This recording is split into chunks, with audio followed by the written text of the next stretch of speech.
ನಮಸ್ಕಾರ. ನಮ್ಮ ಕನ್ನಡ ನಾಡು YouTube channel ವೀಕ್ಷಕರಿಗೆ ಸ್ವಾಗತ ಹೇಳ್ತಾ, ನಾನಿವತ್ತಿನ ದಿನ ಒಂದು ವಿಶೇಷವಾದಂಥ ಬಳ್ಳಿ ಬಗ್ಗೆ ತಿಳಿಸ್ಕೊಡೋದಕ್ಕೆ ಬಂದಿದ್ದೀನಿ.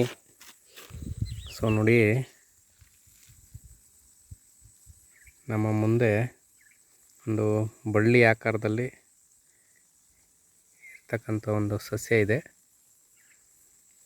ನೋಡ್ಬೋದು, ಇದನ್ನು ನೋಡಿ, ವೈಟ್ ಹೂವು ಇದೆ. ಇದನ್ನು ನಮ್ಮ ಆಡು ಭಾಷೆಯಲ್ಲಿ ಕೈ ಮಸ್ಕಿನ ಗಿಡ ಅಂತಲೂ ಕರೀತಾರೆ. ಇದರ ಒಂದು ಮೂಲ ಹೆಸರು ಬಂದು ಭೃಂಗರಾಜ ಅಂತ. ಇದರ ವಿಶೇಷತೆ ಏನಪ್ಪ ಅಂದರೆ, ಈ ಒಂದು ಸೊಪ್ಪು ತುಂಬ ಖಾರವಾಗಿರ್ತದೆ. ಈ ಸೊಪ್ಪನ್ನು ತಿಂದರೆ ಅದು ಒಂದು ಖಾರದ ಅನುಭವ ಆಗ್ತದೆ.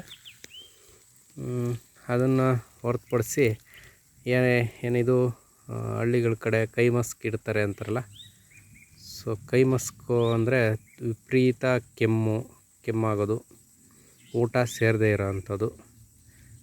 ಅದನ್ನು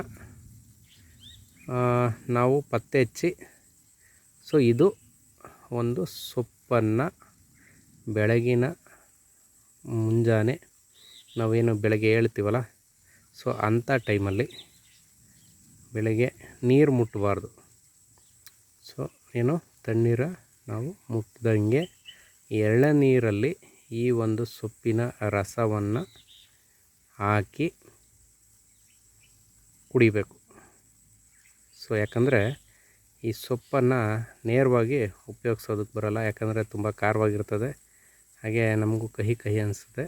ಹಾಗಾಗಿ ಎಳನೀರಲ್ಲಿ ಆ ಒಂದು ಸೊಪ್ಪಿನ ರಸವನ್ನು ಹಿಂಡಿ ಆ ಎಳನೀರಿನ ಮುಖಾಂತರ ನಾವು ಸೇವನೆ ಮಾಡಿದ್ರೆ ಆ ಒಂದು ಕೆಮ್ಮು ಕಡಿಮೆ ಆಗ್ತದೆ, ಆಮೇಲೆ ಊಟನೂ ಸಹ ಸೇರ್ತದೆ. ಇದು ಒಂದು ಬಾರಿ ಕಮ್ಮಿ ಆಗಿಲ್ಲ ಅಂದರೆ 2 ಬಾರಿ ತಗೋಬೋದು. ಇದಕ್ಕೂ ಸಹ ಒಂದು ವಿಶೇಷವಾಗಿ ಒಂದು ದಿನಗಳ ಬಗ್ಗೆ ದಿನಗಳು ಇದ್ದಾವೆ ವಿಶೇಷವಾಗಿ. ಇದಕ್ಕೆ ಭಾನುವಾರ, ಗುರುವಾರ ಈ ಒಂದು ಸೇವನೆಗೆ ವಿಶೇಷವಾದಂಥ ದಿನ ಆಗಿರ್ತದೆ. ನೋಡಿದ್ರಲ್ಲ ಸ್ನೇಹಿತರೆ, ಈ ಒಂದು ಭೃಂಗರಾಜ ಭೃಂಗರಾಜ ಅಥವಾ ಕೈ ಮಸ್ಕಿನ ಗಿಡದ ಬಗ್ಗೆ ನಾವು ಈ ಒಂದು ವಿಡಿಯೋನಲ್ಲಿ ತಿಳಿಸ್ಕೊಟ್ಟಿದ್ದೀವಿ. ನೋಡ್ಬೋದು, ನಿಮಗೆ ಯಥೇಚ್ಛವಾಗಿ ಕಾಣಿಸ್ತಿರ್ತದೆ. ಇದು ಕೆರೆ ಅಂಗಳಗಳಲ್ಲಿ, ತೋಟದ ಸಾಲುಗಳಲ್ಲಿ ಸಿಗ್ತದೆ ಈ ಥರ. ಇದು ಬೇಸಿಗೆ ಟೈಮ್ ಆಗಿರೋದ್ರಿಂದ ಈ ಒಂದು ಎಲೆ ಗಾತ್ರ ಕಡಿಮೆ ಇದೆ, ಯಾಕಂದರೆ ನೀರಿನ ತೇವಾಂಶ ಕಡಿಮೆ ಇರೋದ್ರಿಂದ ಅದು ಬೆಳವಣಿಗೆಯಲ್ಲೂ ತುಂಬ ಕಡಿಮೆ ಇದೆ. ಓಕೆ ಸ್ನೇಹಿತರೆ, ಈ ಒಂದು ಭೃಂಗರಾಜದ ಬಗ್ಗೆ ತಮಗೇನು ಅನಿಸಿಕೆ ದಯವಿಟ್ಟು ಕಮೆಂಟ್ ಬಾಕ್ಸಲ್ಲಿ ತಿಳಿಸಿ ಅಂತ ಹೇಳ್ತಾ ನನ್ನ ವೀಡಿಯೋನ ಮುಗಿಸ್ತಾ ಇದ್ದೀನಿ.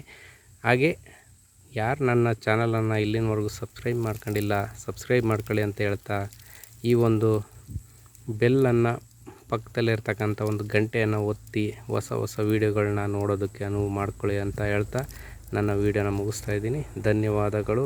ನಮಸ್ಕಾರ ಕರ್ನಾಟಕ.